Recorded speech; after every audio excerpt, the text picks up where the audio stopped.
Senhoras e senhores, obrigado por aguardarem. Sejam bem-vindos à audioconferência da Companhia de Saneamento do Paraná, Sanepar, para a divulgação dos resultados do terceiro trimestre de 2020. Esta apresentação pode conter considerações futuras referentes às perspectivas do negócio, estimativas de resultados operacionais e financeiros e de crescimento da Sanepar. Deste modo, baseia-se exclusivamente nas expectativas da administração da Sanepar em relação ao seu futuro, bem como contínuo acesso a capitais para financiar o plano de negócios da companhia. Considerações futuras não são garantias de desempenho, pois dependem substancialmente de mudanças nas condições de mercado, regras governamentais, do desempenho do setor e da economia brasileira, entre outros fatores, além dos riscos apresentados nos documentos de divulgação e estão, portanto, sujeitas a mudanças sem aviso prévio. Informamos que todos os participantes estarão apenas ouvindo a apresentação.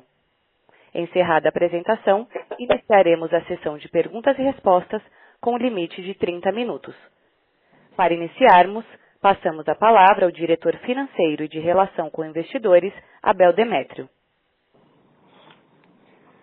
Bom dia a todos, agradecemos a participação de cada um de vocês.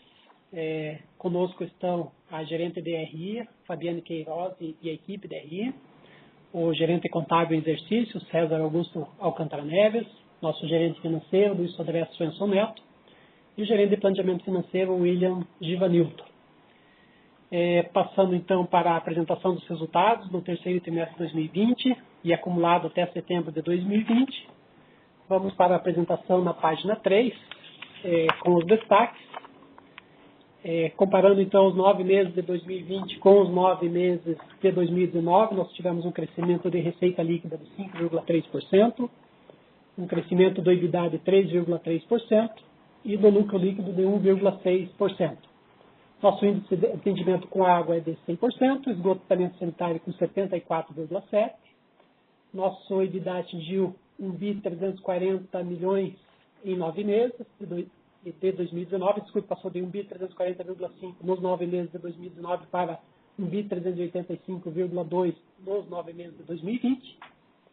Tivemos como destaque ainda a questão do PAI, o Programa de Aposentadoria Incentivada, com a adesão de 534 empregados até 30 de setembro, um valor de indenização de 127,8 milhões registrados, um payback aí estimado de 11,4 meses.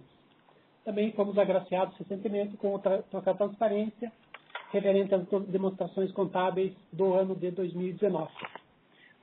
Na página 4, falando um pouquinho do nosso resultado operacional, em relação à água, o nosso volume faturado diminuiu 0,7%, mesmo com as economias totais crescendo 2,1%, comparando-se os 9 meses de 2020 com os 9 meses de 2019. O volume faturado de esgoto cresceu 0,3%, e as economias totais de esgoto cresceram 3,6%. Nossa inadimplência fechou os 9 meses com 2,9%. Julho, agosto e setembro, que compõem o trimestre, nós tivemos inadimplências bem razoáveis. Julho nós fechamos com 0,41%, agosto com 1,84% e setembro com 1,20%, e no acumulado aqui 2,9%. Ou seja, reduzindo aquela expectativa inicial, na época do Covid, de uma inadimplência maior. Nossa eficiência, que são as perdas por litro por ligação por dia, fechamos com 224,7 litros contra 231,8 nos 9 meses de 2019, uma redução de 3,1%. Na página 5, falar um pouquinho da estiagem no Paraná. Nós tivemos, então, o mês de setembro bastante seco. Agosto foi um mês que choveu mais, choveu 129 milímetros contra 37 apenas em setembro. Então, em agosto, o Paraná passou a integrar o monitor da seca, que foi criado em 2012 devido à seca do Nordeste. 62% do Paraná está afetado pela seca, sendo que 8% pela seca severa, o que inclui Curitiba e região metropolitana. Na página 6 da apresentação, nós temos as precipitações pluviométricas em milímetros para Curitiba, desde outubro de 2019 até setembro de 2020. Então, quando a gente olha de fevereiro a maio, nós tivemos 4 meses onde as nossas chuvas foram muito abaixo do previsto. Junho nós tivemos um mês bom, julho um mês ruim, agosto um mês bom, setembro um mês ruim. Então, no entanto, essas chuvas, né, que começaram a melhorar no mês de junho e agosto, principalmente, elas na página 7, né, elas ajudaram então a manter o nosso nível dos reservatórios em 29,75% das 4 barragens que compõem o sistema aqui da Curitiba e região metropolitana. E ontem, né, as nossas barragens estavam com 28,95%. Ou seja, passado um mês e meio praticamente do encerramento do terceiro tri, nós estamos basicamente com o mesmo volume de reservação. Realmente acredito que é uma crise bastante extensa e bastante severa aqui, principalmente em Curitiba e região metropolitana. Na página 8, falar um pouquinho dos indicadores de performance. Então, em relação aos covenants das nossas dívidas, né? Então, em relação a todas as emissões de debêntures e CCB, as debêntures de mercado e CCB, nós temos folga, né? Tanto em relação à dívida bancária líquida pelo EBITDA ajustado e pelo índice de cobertura da despesa financeira pela líquida também, né? Índice de cobertura da despesa financeira líquida, com bastante folga. Tanto nas debêntures de mercado, quanto nas debêntures e financiamentos junto ao BNDES, aos contratos com a Caixa e os contratos com o FFW, nós mantemos aí todos os covenants atendidos. Nossos indicadores, né, na página 9, margem de EBITDA, então, 38,9%, contra 39,6% do 9 meses do ano anterior, ROIC de 13%, antes de 12,9% do ano anterior, do mesmo período, e o ROI 17% contra 17,3% do mesmo período de 2019. Na página 10, passar um pouquinho para o desempenho financeiro. Em relação à receita líquida, conforme falamos, ela cresceu 5,3% e chegou ao valor de 3.563 milhões. Nosso EBITDA chegou a 1.385 milhões, uma alta, como vimos, de 3,3% e uma margem, então, de 38,9%. Lucro líquido, né, e margem líquida, então o lucro líquido passou de 694 milhões nos 9 meses de 2019 para 705 milhões nos 9 meses de 2020, uma alta de 1,6%, com uma margem líquida de 19,8%. Custos e despesas operacionais que geraram impacto no EBITDA passaram de 2 bilhões e 43 milhões para 2 bilhões e 178 milhões, uma alta de 6,6%.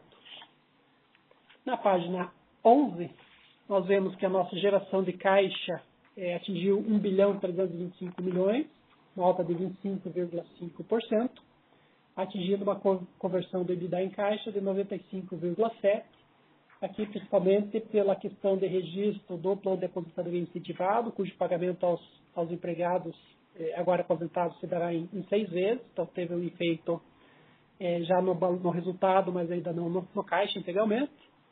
E também a questão dos parcelamentos, né, relativos aos impostos e contribuições junto ao governo federal, onde a gente teve um registro contábil, mas um alongamento no pagamento que influencia no caixa.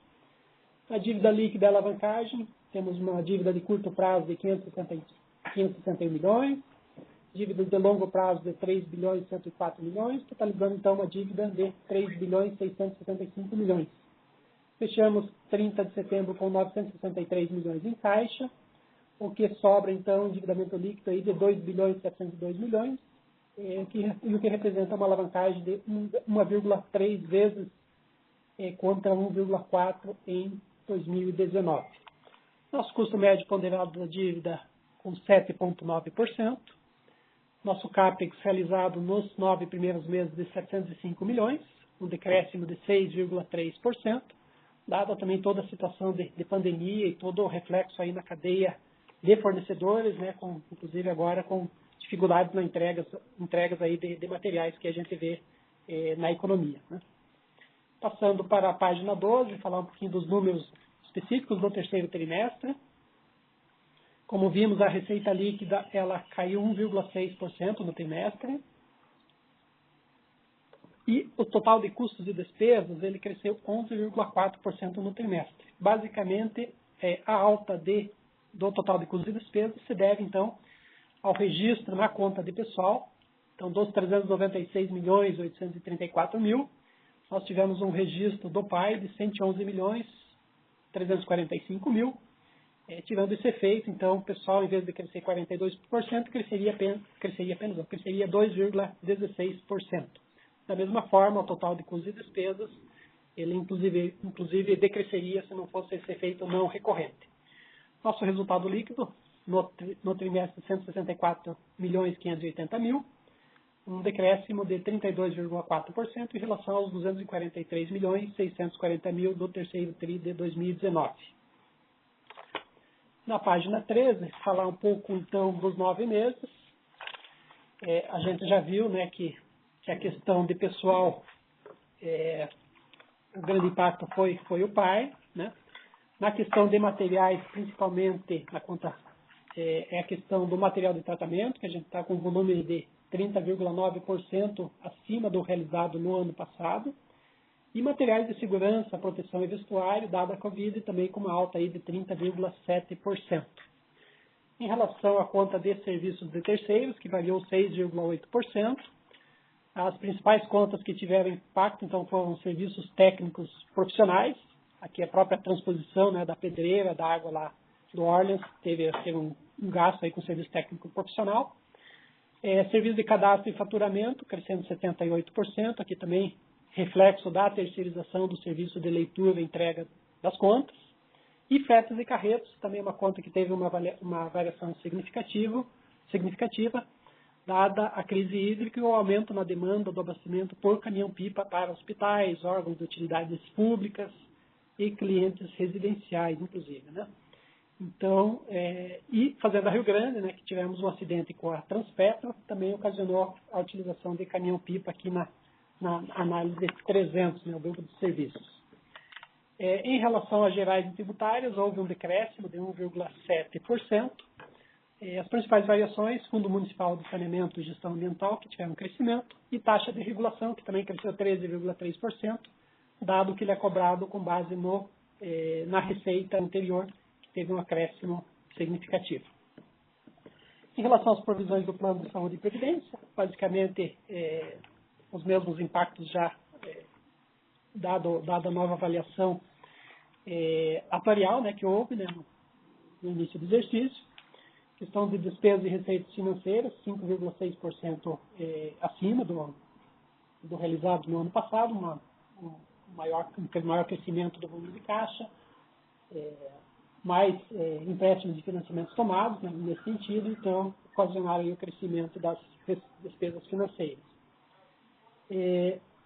Tivemos ainda em provisões, que eu acabei não falando, a questão de um decréscimo de 92,5% em relação ao mesmo período do ano passado. Na verdade, a referência dos 9 meses de 2019 estava muito alta, né? A referência histórica. Quando a gente olha para 2018, nós tínhamos no mesmo período 12.353.000 de provisões cíveis, trabalhistas, ambientais, fiscais e tributárias. Ano passado foi para 85.167.000 e esse ano voltou ao patamar mais normal de anos de 6.373.000. Especificamente no terceiro trimestre, nós tivemos então o aumento das provisões ambientais decorrente da decisão recursal do IBAMA, né, que foi consolidado o débito de um auto de infração ambiental referente à exploração do aquífero Karst e um montante de 19 milhões que a companhia parcelou em 24 vezes atualizado pela Selic.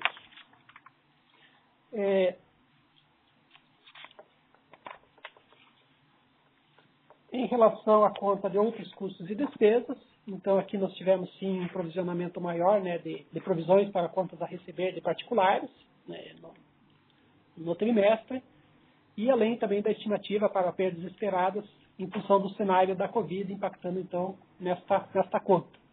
E além disso, né, tivemos então anteriormente já uma quitação de uma ação judicial no valor de 36,9 milhões, ocasionando que outros custos e despesas então tivessem aumento de 32,2%.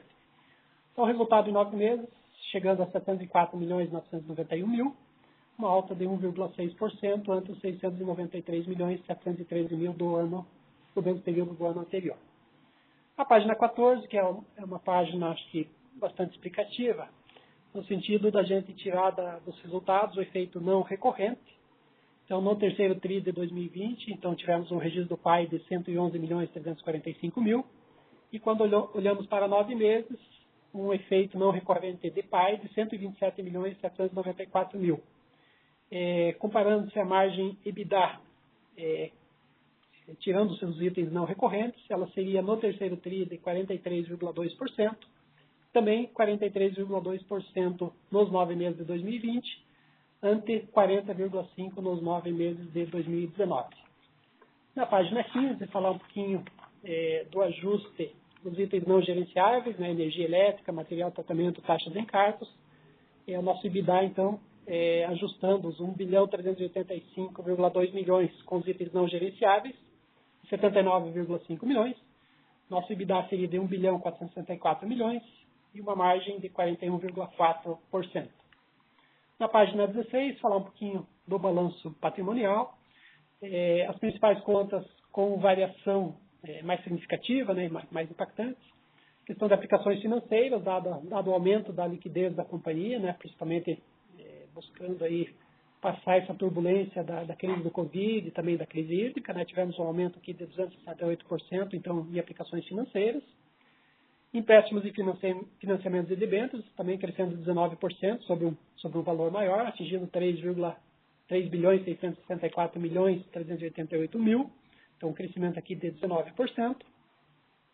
Na conta de capital de giro operacional, salários e encargos sociais, crescendo aqui 81,8%, dado que eu falei, né, como eu falei, a questão de pagamento do programa de aposentadoria incentivada, que será feito aí em 6 vezes, então, passando esta conta de 212 milhões em 2019 para 387 milhões em 30 de setembro de 2020.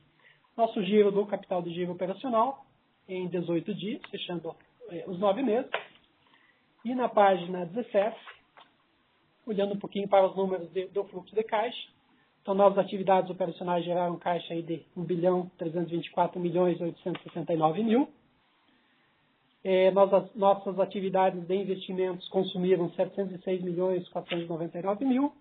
As atividades de financiamento, compondo aí empréstimos e financiamento, pagamento de dividendos e outras contas, trouxeram para a empresa 70.952.000. Tudo isso teve um aumento, então, de 689.322 no nosso caixa, passando de 274.059.000 ao fim do período de 2019 para 963.381.000 nos 9 meses findos em setembro de 2020. Basicamente, esses são os números dos 9 primeiros meses do trimestre. E as principais contas realmente que impactaram, então, foram realmente a questão da crise hídrica, né? Com Curitiba fazendo uma campanha de redução de consumo, inclusive, né? Para passarmos esse período tão seco. E a questão do PAI, né? Do registro agora praticamente integral aqui, ainda tem algumas pessoas que têm a possibilidade de sair a partir de 30 de setembro, algumas estão saindo, mas já um volume muito pequeno, muito reduzido, são só aquelas pessoas que estão obtendo a aposentadoria após nessa etapa, né, do programa.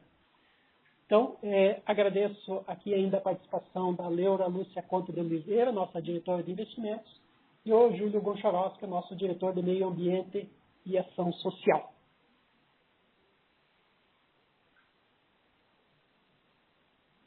Devolvo a palavra para você, Juliana.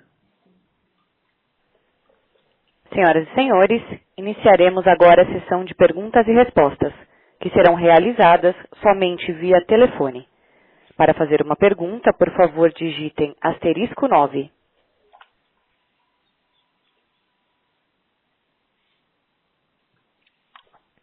Nossa primeira pergunta vem da senhora Carolina Carneiro, da Credit Suisse. Bom dia, pessoal. Obrigada pelo call. Eu tenho 2 perguntas. Vocês comentaram, Abel, sobre a situação hídrica no estado.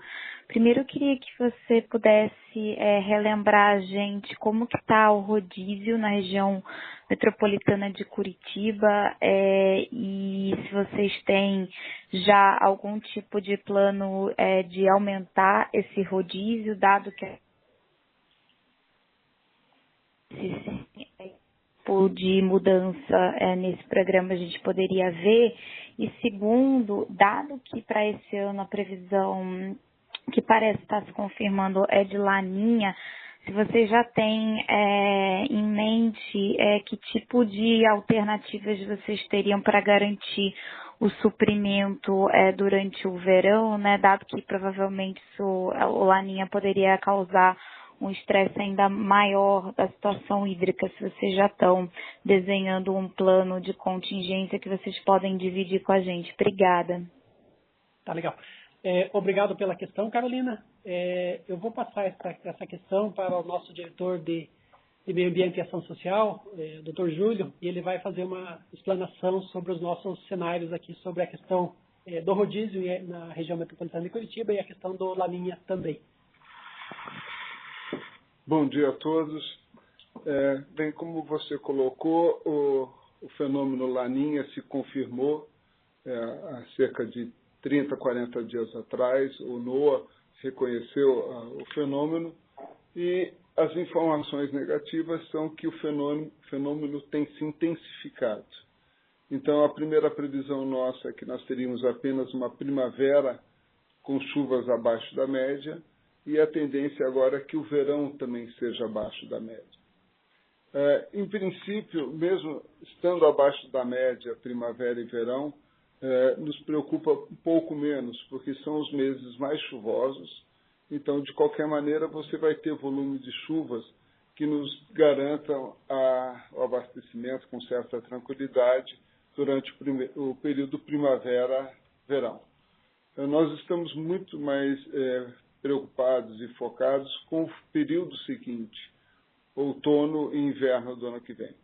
As previsões do Laninha é que outono e inverno, por enquanto, as previsões são de que ele tem uma normalidade de distribuição de chuvas.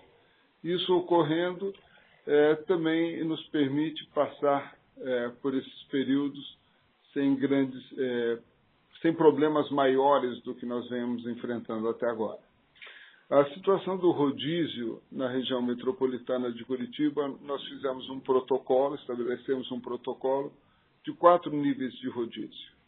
Quando os reservatórios estão acima de 60% e com chuvas normais ou acima da média, você não tem rodízio, ou teria apenas rodízio quando se tivesse um problema de distribuição, um problema de rede, apenas um problema de manutenção normal. Com 60% e chuvas na média, nós teríamos um rodízio de 24 horas sem abastecimento, 12 de retomada e 3 dias e meio de abastecimento normal. Reservatórios abaixo de 60%, com chuvas também abaixo da média, nós teríamos o rodízio chamado C, onde nós temos 24 horas sem abastecimento, 12 de retomada e pelo menos 36 horas de abastecimento pleno, que é a situação que nós vivemos neste momento. Novembro veio com chuvas boas, nossos reservatórios hoje estão bastante próximos a 30%. Já chegamos a 26,9%, hoje estamos próximos a 30%. Caso as chuvas não ocorram, aí sim nós teríamos que ter um rodízio mais duro ainda, de até 48 horas sem abastecimento e 24 com abastecimento. Estatisticamente, esse rodízio está afastado pelo menos até o final do mês de novembro. Primeiro porque houveram as chuvas no início do mês, a tendência de chuvas, inclusive, para essa semana boas aqui, e essa tendência deve ser afastada até o final do verão. Contudo, continuamos tendo o rodízio.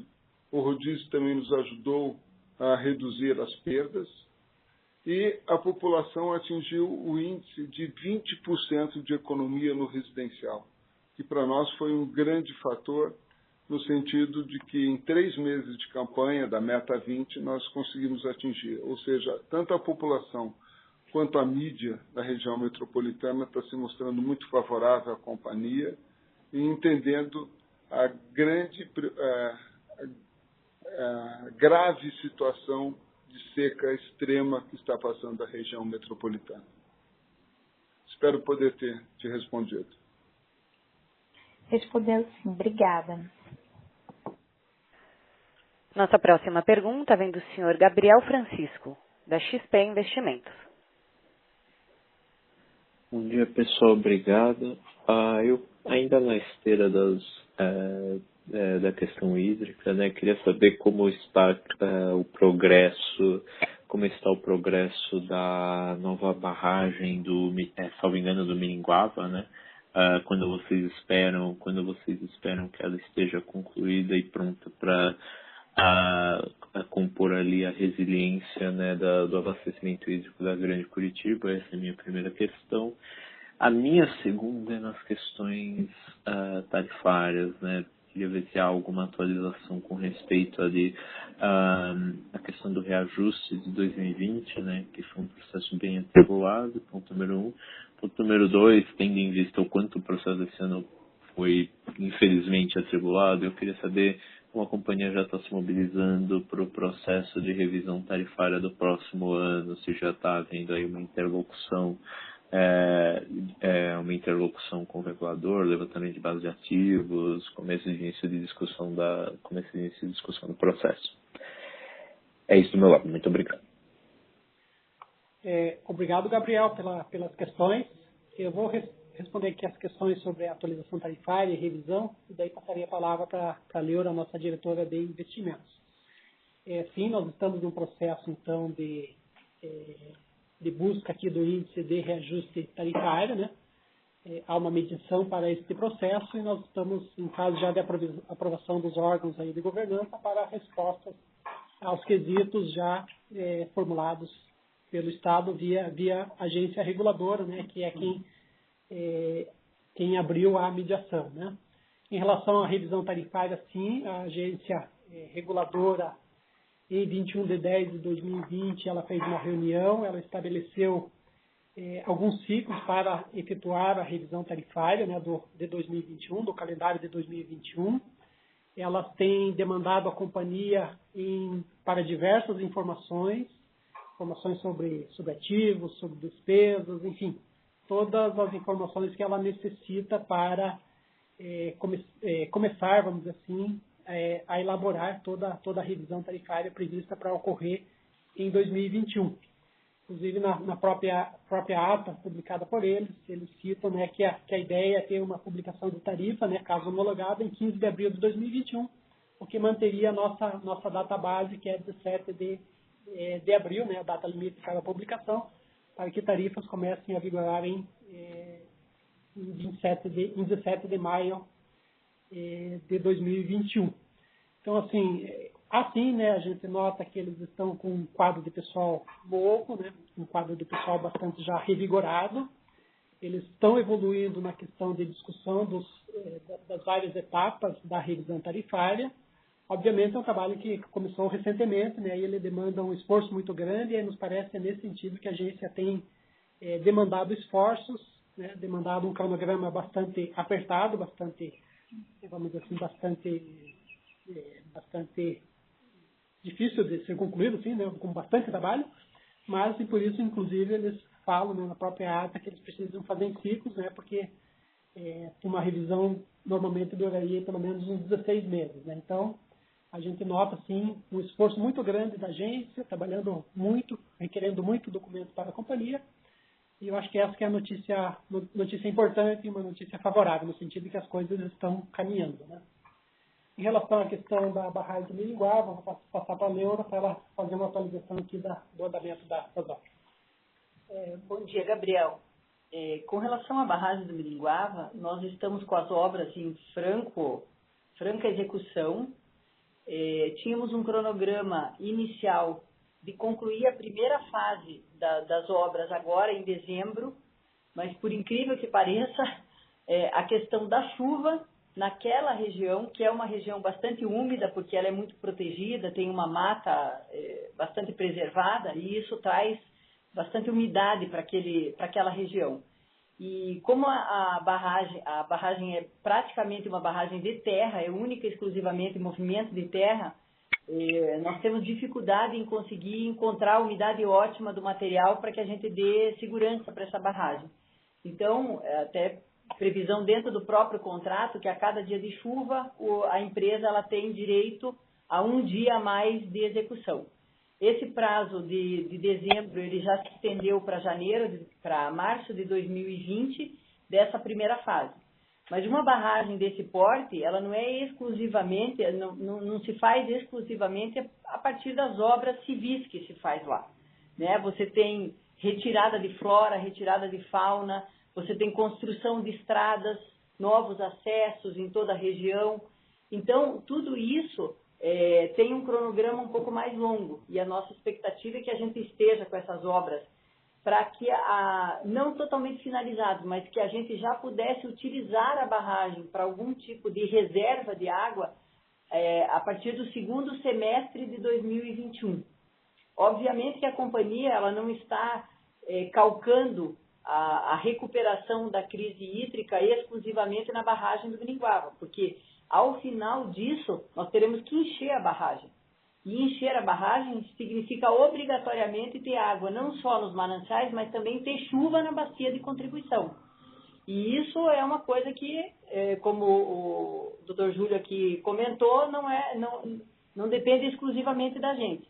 Mas estamos tomando outras ações na região onde nós temos a crise hídrica, principalmente na região de Curitiba e região metropolitana, tomando outras ações com obras de menor porte, mas tão importantes quanto para que a gente possa garantir minimamente o atendimento de toda essa região.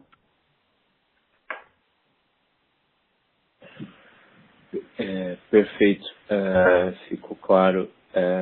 Acho que desculpa, eu tenho para ambos, né? Acho que vou continuar. Se você pudesse comentar dessas ações adicionais na região ali metropolitana de Curitiba, se envolve perfuração de poços, algo nesse sentido. E só, desculpa, Bel, não ficou muito claro para mim a questão do reajuste de 2020. Você mencionou uma mediação, se você pudesse comentar um pouquinho mais de detalhe. Eu não farei mais perguntas depois disso, em benefício dos outros. Obrigado. Não, imagine, Gabriel, pode fazê-las. Diante do reajuste de 9,62%, né, houve a solicitação de mediação por parte do governo do Estado, via GEPAR, a GEPAR que detém a competência legal para abertura ou não de mediação. Foi aberta a mediação e foi estabelecido um prazo para que o Estado se manifestasse, formulasse suas questões.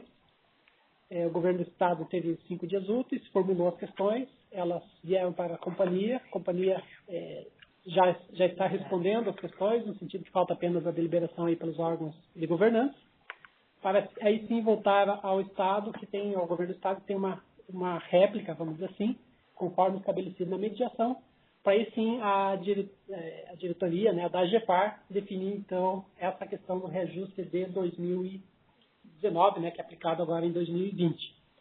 A gente entende que em novembro, mais tardar em dezembro, aí a gente deve ter uma evolução em relação a esse tema, Gabriel. Nesse momento, esse é o status. A gente já evoluiu bastante, né, nas discussões e acreditamos sim que em dezembro a gente tenha uma solução pela GEPAR em relação a esse tema. Gabriel, com relação às outras ações adicionais que nós estamos tomando, eu te diria assim, são uma série de ações, mesmo dentro da parte de distribuição que nós temos em Curitiba, onde as intervenções elas acontecem dentro da área operacional mesmo. Tá? Então, transferência de água de uma região para outra, onde você tem mais falta de água e esse tempo é um pouco maior, a gente implementa novas tubulações de maneira que você possa fazer essa transferência da água, mas em especial com relação a mananciais, a gente fez uma transposição do rio Miringuava-Mirim e outra transposição do Rio Pequeno, onde também trouxe uma vazão incremental importante para a gente, tá? Estamos em negociação, em fase final de negociação com a Petrobras, para que a gente também consiga reverter a água da represa deles para dentro do nosso sistema, para que a gente possa otimizar, então, aquela região e não necessitar levar água tão distante até a região do Passaúna. Outras ações também estão em estudo, eu não vou adiantar aqui, porque nós, nesse momento, não seria prudente nós falarmos, até porque nós estamos desenvolvendo os estudos, mas posso garantir que a gente está 100% focado no sentido de minimizar a crise hídrica e poder vender o produto que nos interessa, que é água, né? Perfeito, pessoal. Um dos pontos super claro. Muito obrigado. Nossa próxima pergunta vem do senhor Anderson Menezes, da Uquim Result. Olá, pessoal. Obrigado pela pergunta e parabéns pelo resultado. Já está bastante claro, tá? Falando até um pouco agora sobre expansão e até pensando no longo prazo aí, como é que está a participação em licitações e também até para começar a angariar municípios aí fora do estado do Paraná, né? Até para garantir que a receita de alguns municípios importantes que estão ali no médio prazo, próximo ao vencimento de talvez uns 5 anos ali, Ponta Grossa, Cascavel, Toledo, que tem uma representatividade ali de cerca de 10% na receita hoje. Se vocês puderem abordar um pouquinho de como é que está essa participação e até pensando mais no longo prazo, o que a gente pode esperar. Obrigado. Obrigado pela pergunta, Anderson. Realmente essa questão é uma questão muito importante e estratégica aqui para a companhia, né? Não só para a Sanepar, mas para todo o setor. A gente sabe que ainda tem um veto do presidente por ser analisado no Congresso, mas o fato é que nós já tivemos recentemente pelo menos 3 licitações, né? Maceió, região metropolitana, Cariacica, no Espírito Santo, e da Sanesul. E a companhia acompanhou, né? Inclusive para a questão de Alagoas, obteve convite para a participação. Nós analisamos os números, fizemos o evaluation lá da operação. Não entramos efetivamente na licitação em si, mas acompanhamos para, vamos dizer, já ir sentindo qual seria o nosso apetite. Sanesul também, nós acompanhamos mais de perto, né, porque é um estado vizinho nosso aqui. E diria sim que sim, a companhia, dado até que ela possui uma nova legislação, ela está autorizada a também buscar novos mercados fora do estado do Paraná. Isso já era permitido, né, mas agora veio uma legislação que inclusive permite fora do Brasil. Então sim, nós olhamos as oportunidades, estamos atentos a eventuais oportunidades que possam aparecer, né, tanto no estado do Paraná quanto fora do estado, né? Dentro do estado do Paraná, uma estratégia de manutenção, obviamente, nós temos contratos e a nossa prioridade aqui é o estado do Paraná, mas obviamente a companhia, né, dado o novo cenário do saneamento, precisa ficar atento a bons negócios, né? Sem loucura, sem queimar dinheiro também, né? Mas sim temos acompanhado. Não posso falar aqui das estratégias da companhia, mas acompanhamos com interesse, com profundidade, vamos dizer assim, as movimentações do setor, sim, Anderson. Ok, obrigado. Nossa próxima pergunta vem do senhor Arthur Pereira, do Bank of America. Bom dia. Eu queria fazer 2 perguntas. Uma primeira no operacional. Olhando o resultado agora de 2020, algo que me chamou a atenção foi a redução na linha de PLR, que nos 9 meses de 2020 caiu 44% contra 2019, principalmente por causa de praticamente um nulo no terceiro TRI. Então a gente queria saber se tem alguma previsão, né, para ajuste mais próximo a níveis históricos no quarto TRI. E segundo, no ambiente regulatório, um pouco sobre o que já começou a ser discutido sobre a revisão do ano que vem. Teve uma consulta pública por parte da AGEPAR sobre a metodologia da base de ativos, na qual até a companhia apresentou alguns questionamentos e sugestões. Então, principalmente na proposta da AGEPAR de abrir ali a base blindada nas revisões dos números ímpares, como que a companhia vê essa possibilidade de poder aumentar o risco regulatório e como tem sido essa interlocução com a agência. Obrigado. Ok. A participação nos lucros e resultados. Nós fazemos a provisão dado o histórico, né, nosso de 5 anos. Eventualmente, para dezembro, teremos no último TRI um complemento, vamos dizer, dessa rúbrica. Aí sim, claro, com o fechamento dos números anuais, né, em relação a dividendos, JCP, enfim, tudo que interfere nessa PLR, né. Em relação, sim, à questão da agência reguladora, ela soltou uma metodologia da base de ativos, a companhia fez algumas contribuições, algumas pessoas que contribuíram, né, para vamos dizer assim, nessa tomada pública, né, de sugestões.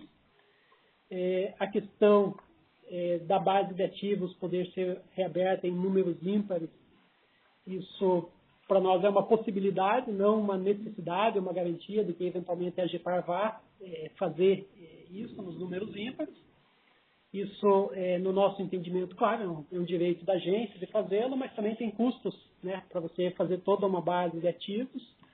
E da forma também como foi calculada a base de ativos, como foi levantada, a companhia também não tem grandes preocupações, porque sabe que a base de ativos foi levantada por uma empresa altamente qualificada, né, uma empresa com renome nacional, e eventualmente uma reavaliação tenderia, segundo nossa perspectiva aqui, de termos números parecidos com o que foram apurados lá atrás, né? Então, eu diria assim que a companhia acompanha, né? Diariamente, nossa equipe de regulação praticamente tem calls aí, conversas com a agência reguladora, um tratamento bastante proativo da nossa parte, e eles também, né, com essa questão de fazer a regulação prevista para 2021. Eles estão agora com uma consulta pública sobre os fundos municipais de meio ambiente, né? De meio ambiente, para estabelecer algumas regras e critérios, o que a companhia também pretende contribuir com alguma sugestão. E eu diria assim que está caminhando bem, nosso relacionamento está indo bem, acho que a equipe deles está cada vez mais preparada também, né? Uma equipe com diretores novos e algumas pessoas que recentemente, vamos dizer assim, foram chamadas de concursos lá na AGEPAR.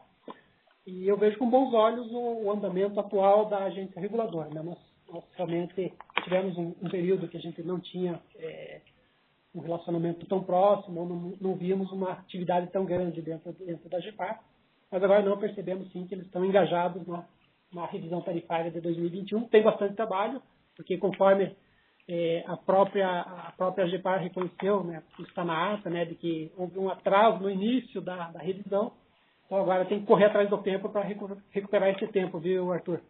Mas, sim, estamos caminhando, e eu diria assim, com bastante informação, com bastante trabalho. Inclusive, reforçamos nossa equipe aqui de regulação também, para conseguir atender as próprias demandas que têm vindo da AGEPAR, tá? Ah, ótimo, muito obrigado. E só sobre essa consulta pública do Fundo Municipal, do saneamento básico, pela consulta que foi aberta ali, eles vão discutir todas as possibilidades, né? De colocar na tarifa qualquer custo, como se fosse não gerenciável, limitar uma porcentagem, por exemplo, da receita, ou até mesmo excluir. Tendo em vista que justamente esse custo foi um dos principais ali pontos de discussão no reajuste de 2019, naquele 12% que foi questionado pelo TCE, qual que seria a postura da companhia? Seria propor a limitação ali como uma porcentagem da receita, por exemplo, 4% ali, que é repassado pelo Fundo Municipal, ou realmente ali manter o reconhecimento total desses custos que muias vezes ali são assinados em contratos, né, e consequentemente seriam não gerenciáveis? Veja, no nosso entendimento, o Fundo Municipal de Saneamento Básico, e isso é legal, né, ele vem justamente para universalizar a questão de saneamento do país, né? Então, ele é um fundo que é criado, né, pelo município, ele tem previsão legal, e aquilo que é estabelecido, né, num contrato, a companhia não tem qualquer margem, vamos dizer assim, de gerenciamento desses pagamentos, né? Uma vez que está estabelecido, a companhia resta apenas cumpri-lo, né? Então, nossa proposta, nossa defesa vai ser sempre no sentido, sim, de que é uma parcela não gerenciável. Aliás, isso já acho que está muito claro. Obviamente, o que a AGEPAR pode fazer, e nosso entendimento é limitar, né, um percentual da receita, né, de cada município. Acho que isso é saudável também, para que não onere, vamos dizer assim, a sociedade com uma tarifa mais alta.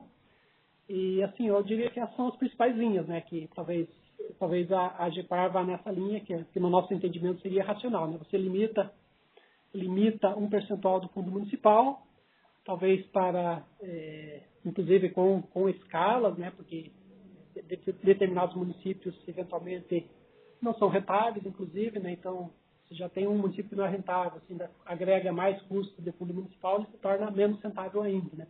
Talvez ele crie algum critério adicional.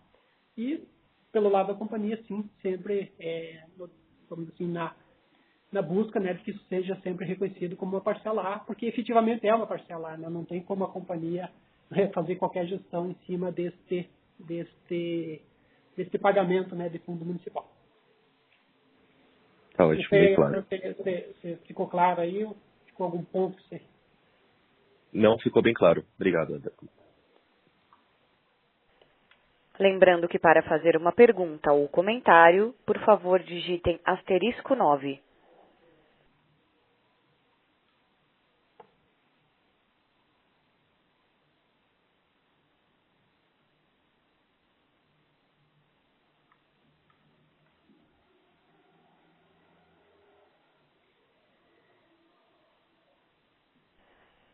Nossa próxima pergunta vem do senhor Artel Meirelles. Bom dia, eu sou acionista e gostaria de saber se o governo vai pagar lucro cessante à companhia, né? Foi feito um reajuste pela agência reguladora e o governo do Paraná brecou esse reajuste. Logo, nós temos uma receita menor. E só que a empresa tem acionista, né? O governo está pensando os encargos políticos dessa medida dele, prejudicando extremamente o acionista. E com isso o resultado está pior. Agora a empresa ela tem acionista e vocês obedecem o que o governo determina em prejuízo ao acionista. O acionista está sendo muito prejudicado e tanto que os relatórios dos analistas estão dizendo sobre a má governança da empresa, né? Porque ela obedece o que o governo faz, determina. E os acionistas são prejudicados. Eu gostaria de saber que medidas estão sendo tomadas para preservar o acionista minoritário. Muito obrigado. Obrigado, senhor Artel, pela pergunta. O que há, efetivamente, é uma abertura de mediação proposta pelo governo do Estado, mas quem detém a competência legal para determinar as tarifas é a AGEPAR. A companhia, sim, obviamente, toda a administração busca sempre o interesse do acionista no sentido de preservar aquilo que o seu órgão regulador estabelece. Então, a companhia também, em momento algum, se furtará no direito de buscar, né, aquela receita, né, desde a data base até a data que efetivamente ocorrer o reajuste, né? Então, essa é a postura da companhia. Já foi assim ano passado, quando o Tribunal de Contas fez uma medida cautelar no sentido de estabelecer apenas um reajuste parcial. A companhia buscou incessantemente até que tivesse não só reconhecido, né, provando, vamos dizer assim, que aquele reajuste era correto, era devido e foi homologado pela agência reguladora. Tomamos todas as providências nesse sentido. O Tribunal de Contas reconheceu esse direito. Depois a gente conseguiu, então, dentro das regras regulatórias estabelecidas, ter o direito ao reajuste restabelecido e aquele valor que tinha ficado para trás pela não aplicação do reajuste também foi concedido à companhia sem qualquer prejuízo sobre as métricas regulatórias. Para o mesmo caso, que é efetivamente então uma mediação aberta por alguém que é competente, que é a Agência Reguladora do Paraná, e a companhia vai fazer todo o esforço no sentido de buscar, claro, o seu direito e seguindo sempre aquilo que é determinado pela agência, que estabelece as tarifas no estado do Paraná. Isso tem uma determinação legal. E esse ressarcimento ao acionista vai ser efetuado pela não aplicação do reajuste dos meses em que o governo bloqueou? Isso quem vai definir é a agência reguladora, os critérios, né, entre a data base e a data da efetiva aplicação. conforme a própria agência reguladora, já se ela fosse aplicado em novembro, como a partir de 31 de outubro, conforme foi a decisão da agência reguladora, nós já teríamos um delay, né, entre 17 de maio e 31 de outubro, que já a própria agência havia dito que isso seria considerado na próxima revisão tarifária. Então, independente da mediação ou não, nós já tínhamos sim um fato, né, ocasionado aqui, lembrando, pelo Covid, né, uma situação de extrema gravidade, nunca enfrentada antes em termos de saúde, pelo menos eu não tenho conhecimento aqui de algo tão grave que tenha ocorrido, inclusive com o governo federal dando benefício para as empresas também poderem alugar o seu fluxo de caixa, né, na questão de pagamento de tributos, e obviamente toda essa situação de contingência ocasionada por essa questão de saúde que foi e é ainda muito, muito grave, a agência havia então postergado o início para 31 de outubro. Então, só para mostrar que lá também já tinha algo que era diferente da database, mas sim a agência já tinha sinalizado que esse reflexo da não aplicação na data oportuna, vamos dizer assim, seria objeto de uma reanálise na próxima revisão tarifária. Obviamente, ela vai estabelecer, né, quando encerrar essa mediação, como vai ser a forma de equacionamento desses valores que nós temos pela não aplicação do reajuste. Ok, muito obrigado pela resposta, agradeço. Eu que agradeço ao senhor Tel. Lembrando que para fazer uma pergunta ou comentário, por favor digitem *9.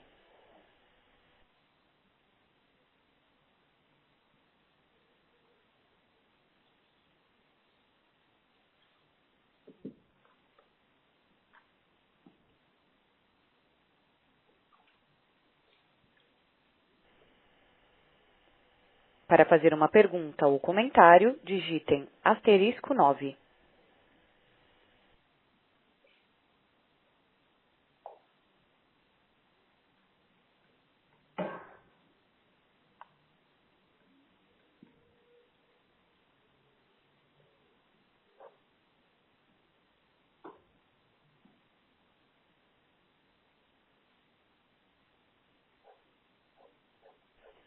Lembrando que para fazer uma pergunta ou comentário, por favor digitem *9.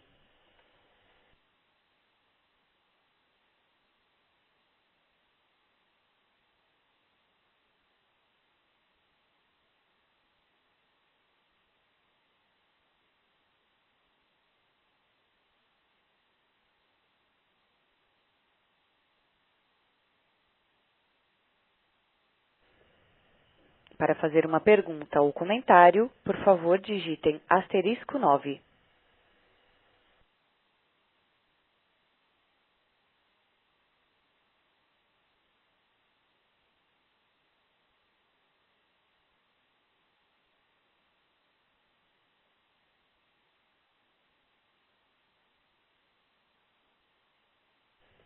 Caso queira fazer uma pergunta ou comentário, por favor digitem *9.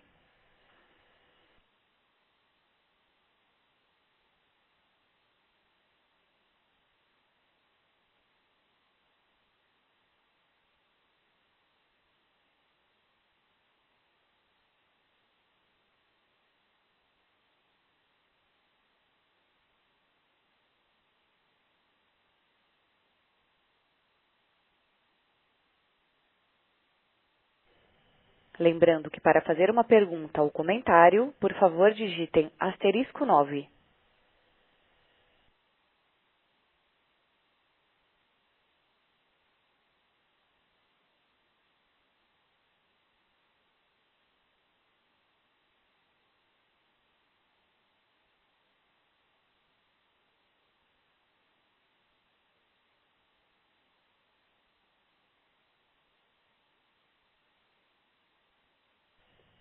Caso queira fazer uma pergunta ou comentário, por favor digite *9.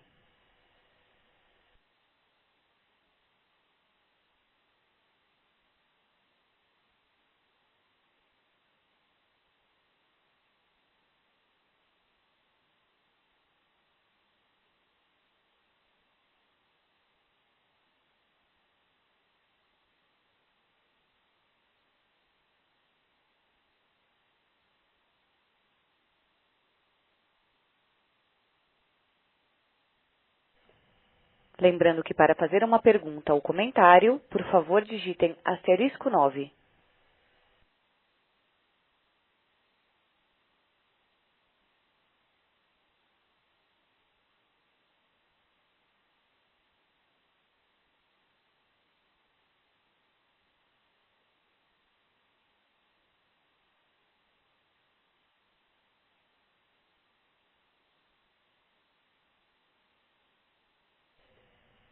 Lembrando que para fazer uma pergunta ou comentário, por favor digitem *9.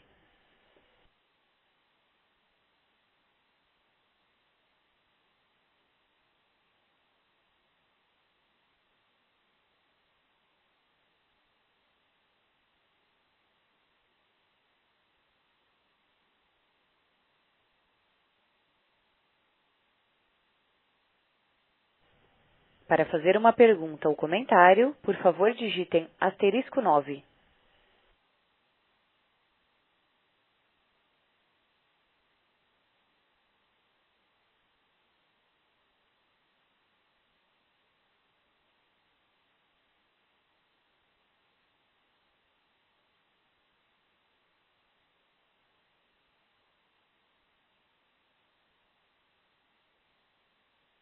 Lembrando que para fazer uma pergunta ou comentário, por favor digitem *9.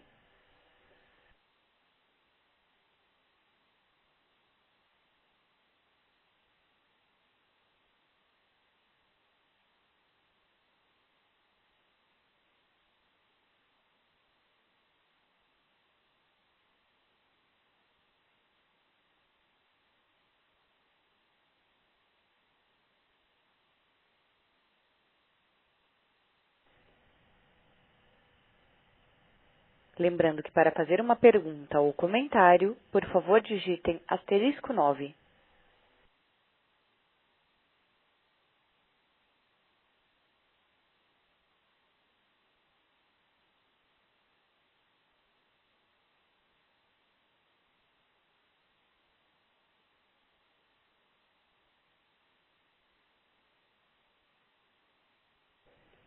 Caso queira fazer uma pergunta ou comentário, por favor digite *9.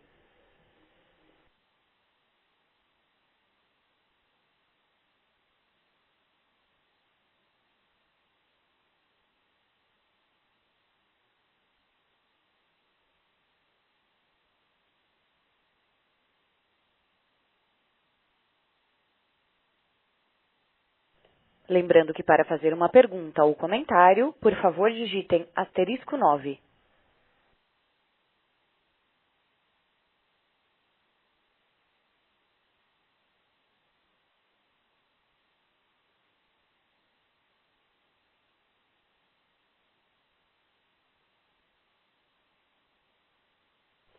Para fazer uma pergunta ou comentário, por favor digitem *9.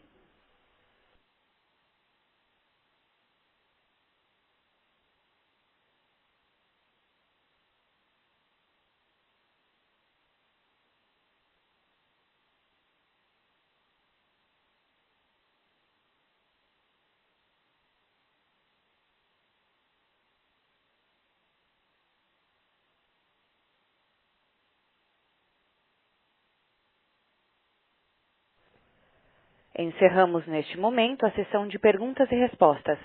Retorno a palavra ao Sr. Abel Demétrio para suas considerações finais.